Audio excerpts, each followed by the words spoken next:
कि योगी जी पूरी तरीके से पूरे प्रदेश में जंगल राज चल रहा है, कानून व्यवस्था ध्वस्त है, रोज आए दिन हत्याएं हो रही है, मर्डर हो रहा है और प्रशासन चुपचाप मौन बन के बैठा है। इस पे कार्रवाई हो और जिसके ऊपर इनाम है, मैं समझता हूं कि उसको निश्चित तौर से जिस तरीके से उन्होंने इन 3 लोगों को उनके साथ कार्रवाई की, उनको भी निश्चित तौर से कठोर दंड मिलना चाहिए।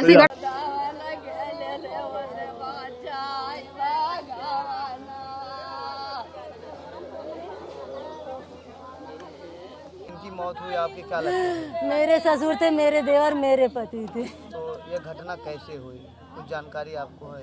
नहीं, हम लोगों को ऐसी कोई जानकारी नहीं है। बस हम लोग रात भर फोन लगाते रह गए। हम लोग सोचे हो सकता है अब उठा ले, अब उठा ले। हम लोग बोले कि आज कितना काम हो गया कि लोग फोन भी नहीं कर सकते हैं। नमस्कार दोस्तों, इस वक्त मैं थाना जफराबाद के अंतर्गत एक गांव है जहां पर निर्मम तरीके से 3 लोगों को एक ही परिवार के लोगों की जान ले ली जाती है, उन्हें बांट दिया जाता है। तो इस वक्त मैं उस गांव में आया हूं और यहां पर जो है प्रदेश अध्यक्ष अजय राय जी यहां पर आए हुए हैं पीड़ित परिवार से मिलने के लिए, उनको सांत्वना देने के लिए। और यहां पर देख सकते हैं उनका पूरा काफिला, वहां पर लोग, पुलिसकर्मी, साथ में यहाँ ग्रामीण लोग भी यहाँ पर आए हुए हैं। और चलते हैं, उनसे बात करते हैं, उनसे जानने की कोशिश करते हैं कि किस तरह से पीड़ित परिवार को न्याय दिलाएंगे। पूरी कांग्रेस पार्टी आपके साथ खड़ी है। राहुल जी ने विशेष रूप से भेजा है आपके पास। हम सब लोग आपके साथ खड़े हैं, पूरी ताकत के साथ हमारे कार्यकर्ता के साथ बिल्कुल आपकी मदद करेंगे। हम बिल्कुल आप निश्चित रूप से आपके साथ खड़े हैं। कांग्रेस का एक कार्यकर्ता आपके साथ खड़ा है, आपको विश्वास दिला रहे हैं आपके साथ हम पूरी कांग्रेस। इस तरह का जो घटना पूरे प्रदेश में हो रहा है। गाजीपुर में 4 लोगों को बिजली से मार दिया, वहीं से आ रहा है। गाजीपुर के अंदर पूरे प्रदेश की भैया यही हाल, पूरा चारों तरफ तबाही मचा रहा है। जौनपुर में तो ज्यादा ही है। रोज बलात्कार, रोज डकैती हो रही है जौनपुर में। मतलब अपराध का गढ़ बन गया जौनपुर चारों तरफ पूरा प्रदेश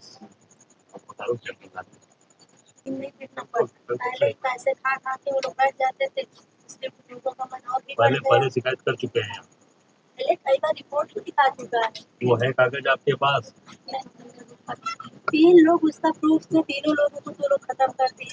अब हम लोग हम लोग घर में रहेंगे, क्या करेंगे? इसीलिए मैं तीनों लोगों को चाहती हूँ जो सबूत रहे। सामान उठा लेगा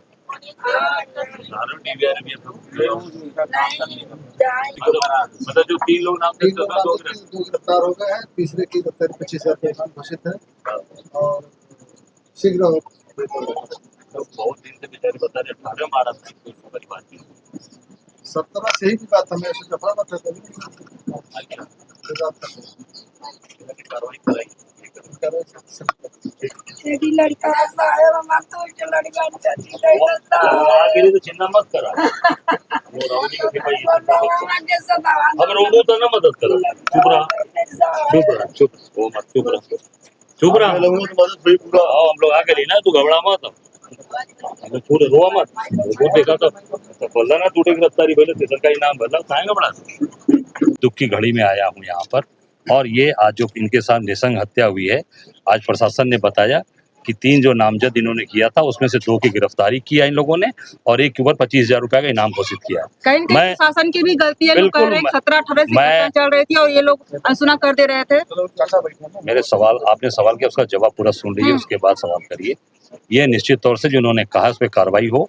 मैं निश्चित यहाँ के प्रशासन से, सरकार से कहूँगा कि योगी जी पूरी तरीके से पूरे प्रदेश में जंगल राज चल रहा है, कानून व्यवस्था ध्वस्त है, रोज आए दिन हत्याएं हो रही है, मर्डर हो रहा है और प्रशासन चुपचाप मौन बन के बैठा है। इस पे कार्रवाई हो और जिसके ऊपर इनाम है, मैं समझता हूं कि उसको निश्चित तौर से जिस तरीके से उन्होंने इन 3 लोगों को उनके साथ कार्रवाई की, उनको भी निश्चित तौर से कठोर दंड मिलना चाहिए। ऐसी घटना होती है कि बुलडोजर की कार्रवाई को लोग मांग करते हैं, क्या आप चाहेंगे कि उनके घर निश्चित तौर से कार्रवाई होनी चाहिए, कठोर कार्रवाई सरकार को करनी चाहिए। योगी जी केवल चुन चुनकर जो अपने विरोधी हैं उनके बुलडोजर चलवाते हैं, बाकी बुलडोजर उनका खड़ा रहता है, तो उनको निश्चित तौर से कार्रवाई कठोर करनी चाहिए। लाल जी बेचारे एक अपना परिवार चलाते थे, अनुसूचित जात के लोग जो अपने परिवार का जीवन यापन करते थे छोटी सी दुकान खोल के।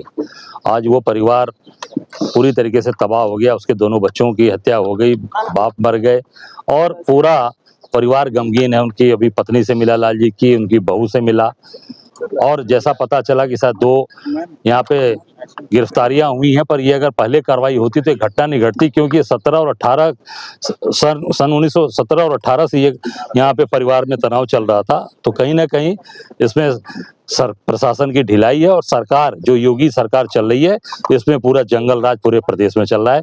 चारों तरफ हत्याएं, बलात्कार और मर्डर रोज हो रहे हैं, आए दिन हो रहे हैं। पीड़ित परिवार ने क्या आपको कुछ बातचीत की है? पीड़ित परिवार ने बताया कि 18 में भी काफी मारपीट हुई थी, उनके हाथ पैर तोड़ दिए गए थे, उनके एक बच्चे को जेल भी इन लोगों ने भिजवा दिया था प्रशासन से मिलकर।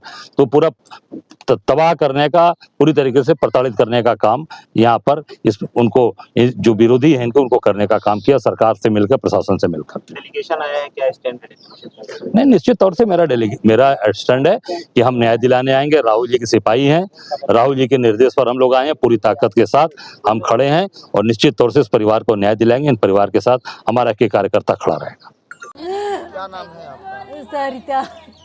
जिनकी मौत हुई आपके क्या लगता है? मेरे ससुर थे, मेरे देवर मेरे पति थे। तो ये घटना कैसे हुई, कुछ जानकारी आपको है? नहीं, हम लोगों को ऐसी कोई जानकारी नहीं है। बस हम लोग रात भर फोन लगाते रह गए। हम लोग सोचे कि हो सकता है अब उठा ले, अब उठा ले। हम लोग बोले कि आज कितना काम हो गया कि लोग फोन भी नहीं कर सकते हैं। फिर जब कोई नहीं उठाया, तब सुबह भर हम अपने भाई को फ़ोन किए। मेरा भाई बोला कि अच्छा मैं दुकान पे जा रहा हूँ, देख के बता रहा हूँ। तो मेरा भाई घर से गया वहाँ दुकान पे, गया तो देखा दुकान खुला था, गाड़ी वहीं पे थी। बोला कि बेटी जो है दुकान तो खुला है, गाड़ी भी यहीं है, लेकिन पापा उपा है नहीं। कहाँ पे दुकान थी आपकी? नेवादा। फिर उसके बाद हाँ, जब गए वो दुकान तो वही जब बताना हमके भैया हो सकता है पुलिस ले गई हो, क्योंकि पुलिस क्यों लेके गई होगी? क्योंकि पुलिस यहाँ पे एकदम सरल हो गई है। छोटी छोटी मैटर पे पुलिस ले जाके बंद कर देती है।